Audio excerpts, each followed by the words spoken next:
do YouTube. Pois bem, pessoal, boa tarde a todos. Hoje nós faremos aqui um debate, né? Um debate informal, não é nada jurídico, né? Até porque na minha área, como advogado, eu lido com a área trabalhista, a área civil, e essa área penal, por sinal, uma área penal muito complexa, né? Ela exige até de um grande jurista, como o doutor Cacai, do Rio de Janeiro, perdão, do Distrito Federal, né, daqui, que tem feito, inclusive, tem dado muitas entrevistas sobre o assunto. Inicialmente, parabenizo a presença, né, do Benoni, de Águas Claras, do professor João Rodrigues, de Formosa, o Alberto Santos, de Jardim Céu Azul, né? Primeira etapa, e a Sara de Oliveira, também aqui do Jardim Céu Azul, terceira etapa.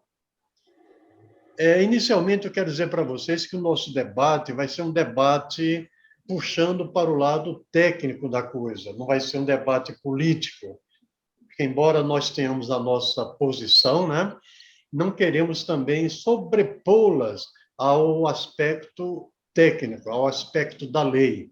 Nós vamos analisar por que essa anulação que o STF, através do ministro Edson Fachin, concedeu a Lula, né, sobre as sentenças que lhe acusam, o que significa a suspeição e o que significa a incompetência.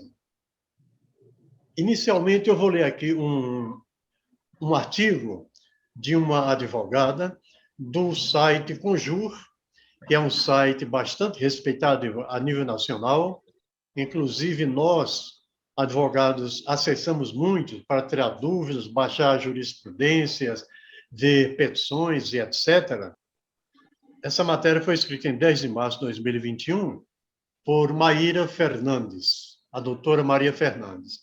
E ela vai dizendo: em uma peça de teatro, O Inimigo do Povo, o norueguês Henrik Ibsen narra a história de um médico, Dr. Stockman, que tenta a todo custo fazer um alerta aos políticos, empresários e representantes da imprensa de sua cidade, ou de que a água utilizada para banhos públicos, principal fonte de economia e turismo local, estava causando doenças na população.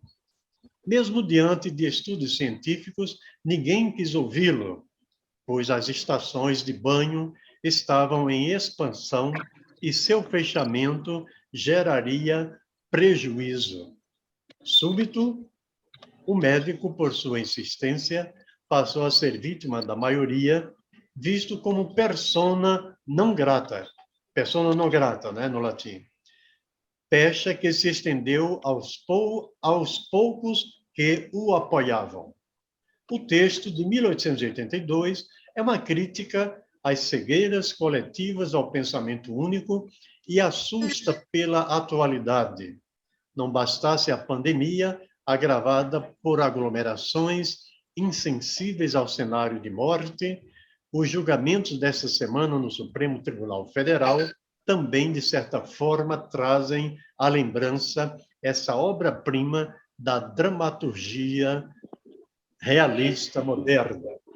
Isso porque, sem dúvida, foi fabricada uma unanimidade em torno da denominada Lava Jato, a de que era a única e melhor forma de combater a corrupção.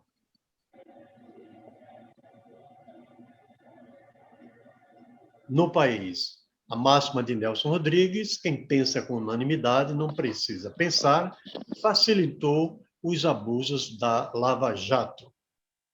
E por aí vai prosseguindo a doutora criminalista, né, Maíra Fernandes.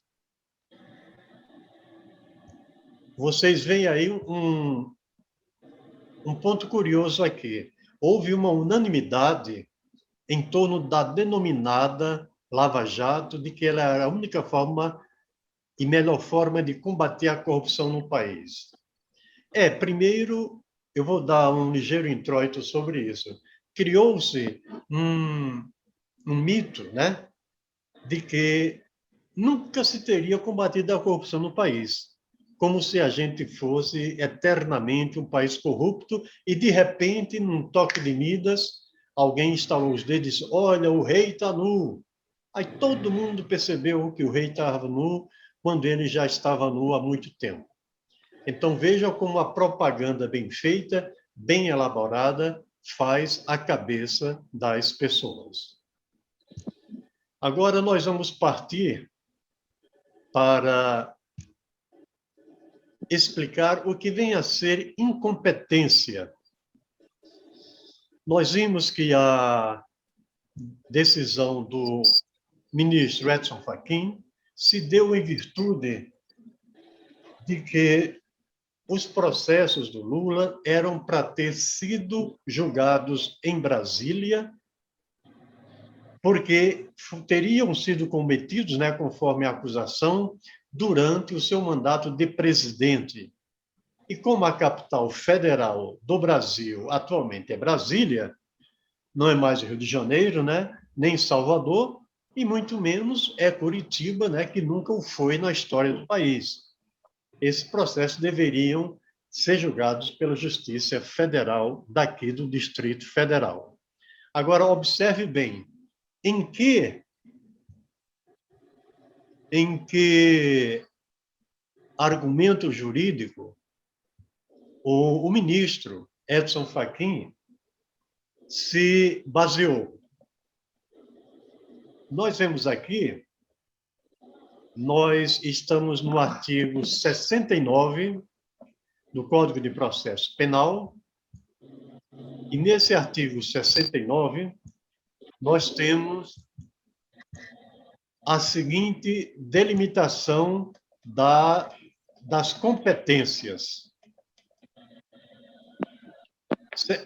Determinará a competência jurisdicional.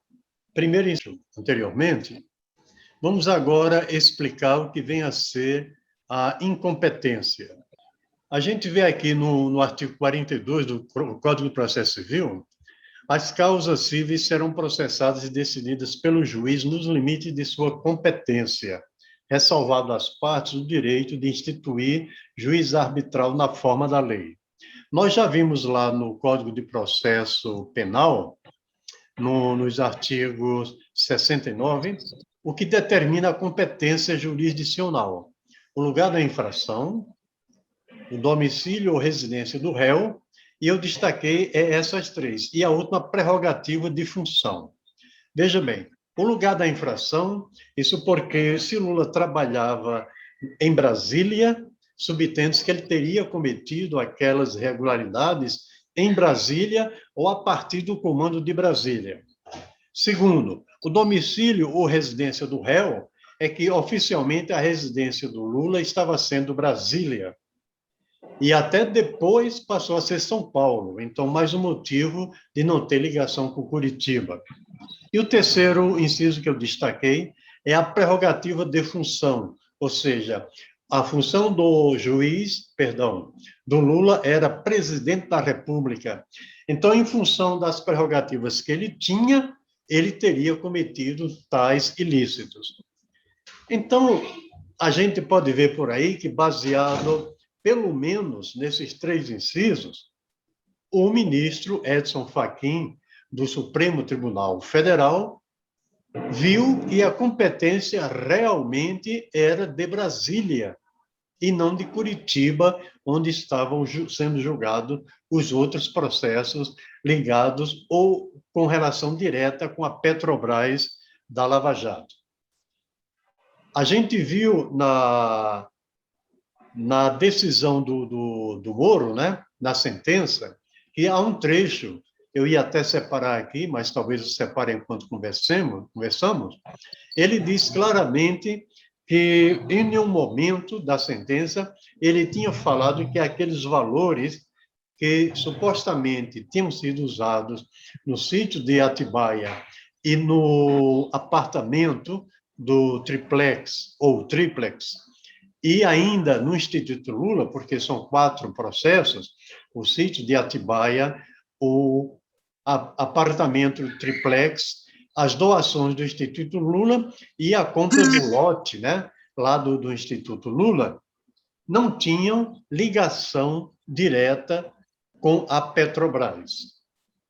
Então, foram esses elementos que levaram o juiz, né, o ministro, no caso, né, que é um juiz-ministro, a determinar que a competência seria Brasília. Muita gente perguntou, inclusive a imprensa, etc., por que somente isso agora? Ora, desde o princípio, desde 2006, quando esse processo surgiu, que o advogado Zanin, do Lula, vem dizendo que a competência não era Curitiba, porém Brasília. Que essa é uma das primeiras alegações que a gente faz na contestação, e no caso da área penal, chama-se a defesa, né, a defesa prévia, no início do processo. Então, foi alegado isso desde o princípio. A pergunta é o seguinte, o que acontece? Essa liberação do presidente Lula, então, nós temos a questão da competência que seria de Brasília e não de Curitiba, mas tem outro fator assim, predominante que eu queria que o senhor comentasse. Então, através das informações daquele grande hacker, foi comprovado que, de fato, não existe prova que condena o presidente Lula nesse processo. Então, eu queria entender um pouquinho se, de fato, essa anulação aí também não tem a ver com a falta de prova do processo. É isso. Perfeito. Então, a questão das provas que foram, vamos dizer assim, compuscadas, né, tumultuadas e agitadas com aquelas revelações do The Intercept Brasil, e depois tivemos a questão da operação spoofing, né, que agora a gente está vendo que aquelas ligações telefônicas antes tidas como irreais, né, fictícias, talvez até invenções, tem um grande fundo de verdade que a própria Polícia Federal teria feito aí perícias e atestado que as ligações são legítimas, são verdadeiras. Se elas foram ou não adquiridas de forma ilícita é outra questão. Mas o fato é que o que está sendo dito ali, tudo aquilo que foi falado, tudo aquilo que foi ouvido, foram conversas verdadeiras. Agora, se essas provas vão ser ou não descaracterizadas, descartadas, desconstituídas, recusadas, professor João, isso vai depender de dois fatores. Primeiro, nós estamos falando da incompetência. A incompetência, como por exemplo, eu mesmo tive aqui em Valparaíso um processo que foi transferido para Brasília, porque a empresa aqui, ela efetivamente tem a sede em Brasília. O empregado é que mora aqui. No caso, morava, e infelizmente ele veio a falecer e, por coincidência, vítima da Covid. Então, o processo foi transferido daqui de Valparaíso para Brasília, com todos os autos, todos os documentos, todos os procedimentos já tinham sido feitos até então aqui em Valparaíso. Então, veja bem, o simples fato de considerar a incompetência, o simples fato de considerar a incompetência e transferir o processo para a esfera apropriada, não retira, não deslegitima todos os atos processuais que foram praticados até então. Compreendo, professor João? Uhum. Nesse primeiro momento, o juiz que pegar, ele vai pegar tudo como foi feito até então em Curitiba e lá dará prosseguimento.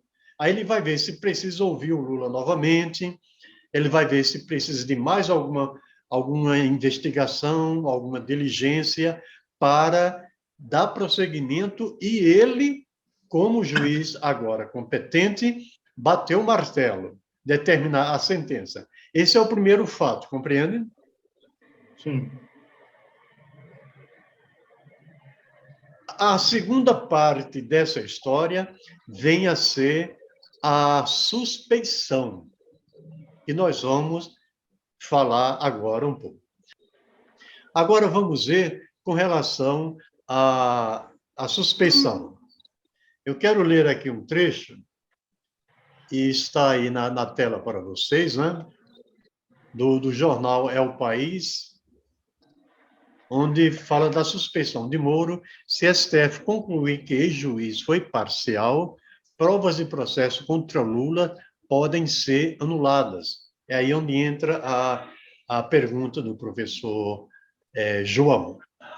Delações de testemunhas que incriminaram o ex-presidente não poderiam ser usadas pela Justiça do Distrito Federal, para onde Fachin remeteu os casos. O que vem a ser suspeição? Inicialmente, eu quero também fazer uma observação acerca desse tema, que é um pouco diferente do que as pessoas no comum, observem bem, acerca desse tema que as pessoas no comum confundem suspeição, né? Uma pessoa que é suspeita de um crime, né? Suspeita de uma falha cometida, a suspeita de qualquer infração. Mas não. A suspeição no direito, como nós vemos aqui no artigo 96 do Código de Processo Penal, onde nós temos a arguição de suspeição precederá qualquer outra, salvo quando fundada em motivo superveniente. Artigo 97. O juiz que espontaneamente afirmar suspeição deverá fazê-lo por escrito, declarando o motivo legal e remeterá imediatamente o processo aos seus substitutos, intimadas as partes. Um pouco antes aqui, no artigo 95, nós vemos, poderão ser opostas às exceções de suspeição, incompetência de juízo, litispendência, ilegitimidade da parte, coisa julgada. Como nós falamos, né? Essa é uma das primeiras coisas que a gente alega no começo do processo. A incompetência do juiz aparece aqui no segundo item, e a suspeição é a primeira. Então, o que vem a ser essa suspeição aqui no Código de Processo? Quando o indivíduo ele é inimigo do outro e ele é juiz, ele não pode julgar aquela causa. Porque já pensou, viu, professor João, se a pessoa é processada, tem um juiz que é inimigo, e o processo dele cai na mão exatamente desse inimigo, a gente vai ver que esse juiz não vai fazer um processo de uma forma imparcial. Aí entra um outro tema que eu vou abordar daqui a pouco, que é a questão da imparcialidade. Porque se o juiz é inimigo da parte, já se tem uma ideia, né, pré-admitida de que ele vai fazer tudo para prejudicar aquela parte, porquanto ele é inimigo daquela parte. Esta é uma coisa gritante, é uma coisa óbvia, e, portanto, a lei permite, né, que a parte ofendida peça que o processo seja distribuído ou redistribuído para outra vara ou outro juízo. Porque igualmente se dá. Suponhamos que o juiz é o pai daquele que está sendo processado. É óbvio que esse juiz pai vai fazer tudo para que aquela parte processada, que é o seu filho, venha a ser absolvida. Não seja que o juiz determinou e a anulação das sentenças. Vamos ver a diferença com relação à suspeição. É preciso ver que a questão da suspeição, ela é um instituto diferente da incompetência. O que vem a ser incompetência? Nós vemos aqui no Código do Processo Civil, embora no processo penal diga semelhante, no artigo 42, as causas cíveis serão processadas e decididas pelo juiz nos limites de sua competência. Ponto. Eu vou parar por aqui. Nos limites da sua competência. Observem bem. Vamos fazer um esclarecimento. Essa competência não significa o que o cidadão comum diz com relação à capacidade. Não é capacidade, não. É competência no sentido de compete a fulano fazer tal e tal coisa. Compete a você realizar aquela investigação. Compete ao pedreiro construir a parede. Então, cada um tem a sua competência. No caso em pauta, o juiz Moro se tornava incompetente por quê? Vamos dar uma olhada aqui. Nós vemos aqui, um pouco antes, no artigo 69, determinará a competência jurisdicional, portanto, a jurisdição de cada juiz. O lugar da infração, o domicílio ou residência do réu, a natureza da infração, a distribuição, a conexão ou continência, a prevenção, a prerrogativa de função. Eu destacaria pelo menos 3 incisos aqui, que tiram o processo de Curitiba para Brasília. O lugar da infração, que se o presidente trabalhava em Brasília, a sede do país era em Brasília, então subentende-se que ele teria cometido a infração em Brasília. O domicílio ou residência do réu. O domicílio oficial do presidente era Brasília na ocasião, e hoje é São Paulo, quer dizer, ainda não tem ligação com Curitiba. E o terceiro inciso, que é o inciso número 6, a prerrogativa da função. Ele teria cometido aquelas infrações em função do seu trabalho, em função do seu ofício, né? Dentro da sua função profissional, que era a de presidente da República. E ainda tem aqui o artigo 70, que diz, será determinada pelo lugar em que se consumar a infração ou, no caso de tentativa, pelo lugar em que foi praticado o último ato. Então, se consumou, veja bem, se o apartamento e o sítio, ambos, e a sede, inclusive, quer dizer, do Instituto, todos são em São Paulo, então, consumar-se-ia o crime em São Paulo, ainda foge de Curitiba. Mas o fato é que, na questão da Petrobras, da Lava Jato, foi determinado, inclusive, isso é uma questão que eu levanto, que eu não pesquisei, vou pesquisar ainda, porque a sede da empresa Petrobras sendo no Rio de Janeiro, esse processo foram transferidos para Curitiba.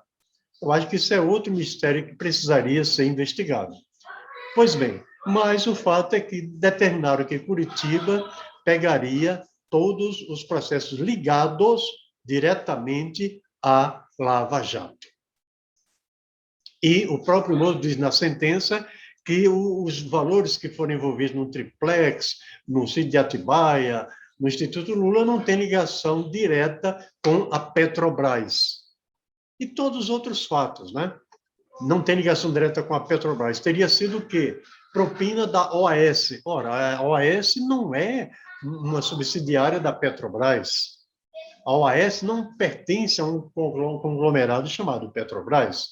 Daí porque não havia mesmo ligação com a Petrobras. Então, daí a incompetência de Curitiba para julgar tais processos. Então, nesse caso de incompetência, apenas a sentença é anulada, não o restante do processo, conforme algumas revistas e sites comentaram. Não é anulação do processo, é anulação das sentenças. Agora, vem o segundo ponto e começar a servir a terça-feira, ao qual o Gilmar Mendes e o ministro Lewandowski deram um voto favorável. A suspeição de Lula, de Moro, que foi levantada e provada, no caso, pelas ligações telefônicas do The Intercept, agora corroboradas pela operação spoofing. Ou seja, o inimigo número 1 do Lula era o Moro. O inimigo número 2 do Lula era o Dallagnol. Portanto, eles não podiam fazer esse tipo de julgamento, né? Nem conduzir esse processo, porquanto se declararam, se mostraram frontalmente inimigos. Nós vemos aqui rapidamente a matéria do El País, as suas condenações anuladas pelo ministro Edson Fachin. Exatamente, observem bem. Um dia após o ex-presidente Luiz Inácio Lula da Silva ter suas condenações anuladas, foram anuladas as condenações, as sentenças, e não os processos. Foi a vez do Supremo Tribunal Federal colocar mais pimenta na discussão sobre seus julgamentos na Operação Lava Jato. Pois bem, e por aí vai. Portanto, essa suspeição sendo confirmada, porque faltam 3 votos ainda. Um dos ministros pediu vistas, né? E a opinião da imprensa aí é de que esse ministro vai votar favorável à suspeição. A ministra Carmen Lúcia deu um voto meio pela metade, né? E aí disse que vai votar novamente, dando a entender que vai alterar esse voto. Então, seria o 4-1 ou, no frigir dos ovos, 5-0. Pois bem, então, havendo essa suspeição, todos os atos processuais de Curitiba serão efetivamente anulados. Aí sim, anula-se todo o processo. E só então, e somente então, começar-se-á o processo do início. Ouvindo testemunhas, né? Dando o espaço para a defesa do réu, né? Que vai ser a sua defesa prévia, e tudo isso vai ser retomado do início. Então, por quê? Se for considerada apenas a incompetência, o juiz poderá aceitar todos aqueles atos como válidos para ele e suficientes e decretar apenas sentença. Em questão de alguns meses, ele vai determinar essa sentença. Moro, o que vai acontecer com ele, né? Ele vai ficar assim, vai ficar sem ser responsabilizado, né? Ah, sim, perfeitamente. Mas o Gilmar Mendes e o Lewandowski foram a favor de que o Moro seja considerado suspeito e, portanto, ele não podia ter pego esse processo porque ele é inimigo fidagal do Lula, tá entendendo? Não somente ele, o Dallagnol, em suma, todos, né? E, portanto, ele tinha a suspeita, né, a suspeição de que, obviamente, iria prejudicar a parte. E, como tal, parece-me que é com base no artigo 166, eu vou até conferir rapidamente aqui, que ele pague uma multa, que como o artigo ainda está no tempo do início do Código Penal, que é de 1940, por aí, está em R$ 1.000. Pague uma multa de R$ 200 mil e as custas processuais. Obviamente, as custas processuais são consideradas pelo valor da causa. E essa causa, como envolve bilhões, a gente espera que essa multa seja algo que leve a alguns milhões de multa ao juiz Sérgio Moro.